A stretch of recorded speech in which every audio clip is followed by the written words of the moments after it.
The land around Dyre Lane belonged to a man named John R. Dyre. He was born in 1833 in Missouri and died in August 1913. He and his wife Julia Agnes Dyre settled in the area sometime between 1853 and 1857. Mr. Dyre was one of the pioneer settlers of the Center Joint District. His wife died in May 1896. Their son continued to run the ranch until it was sold to Mr. Ross Riolo in 1956.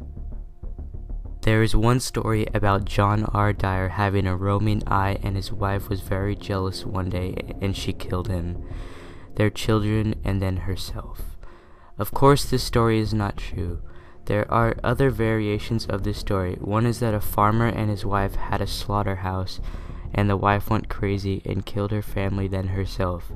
Another is that a man went crazy and killed his family, then himself, except one son wasn't home, so he survived. Then when he came home to find his family dead, he burned down all the homes on the block that belonged to his family. It is also rumored that during the 1930s and the 1940s, the KKK held secret meetings and that lynching may have been done there. There is a story of a police officer having died there in the 1950s due to a fatal car crash, or as some stories go, the police officer died mysteriously. According to the stories, there is a phantom police car that will come flying down the road with the lights going only to disappear. It is also claimed that in 1972, a GTO and a Duster were racing. Both drivers were intoxicated, and the GTO driver missed the 90-degree turn at the end of Dyre Lane, causing him to crash into a tree, be thrown from the car through the windshield, and smashing his head into the tree, killing him on impact. Some say you can see the apparition of a man walking down the road with his head bleeding.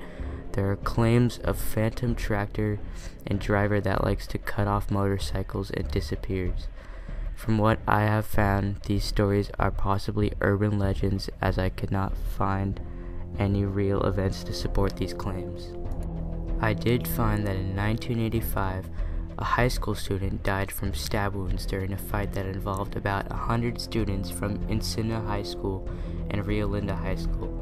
Also in 1995, Dan Riolo and his family reported hearing gunshots from their ranch home around 9:15 p.m.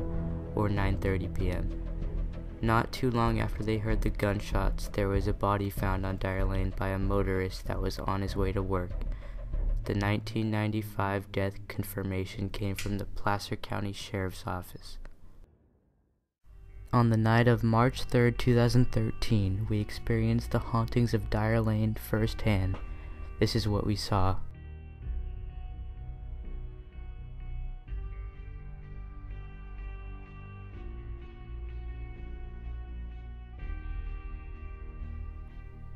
Right here, it looks like a noose was drawn on the ground.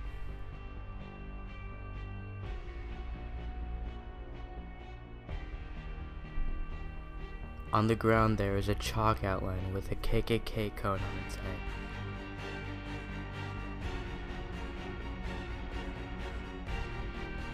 In the grass here, it looks like some sort of animal carcass.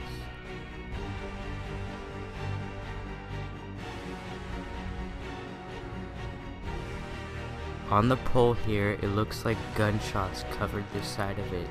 This could have been from the 1995 shooting. Here there is wreckage from a car with a car seat over the fence.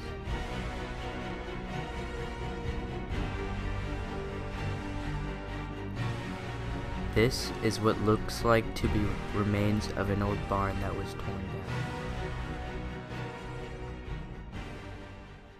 In conclusion, we believe there may be some paranormal activity out on Dyre Lane. However, we don't have enough evidence to support the fact that it is indeed haunted.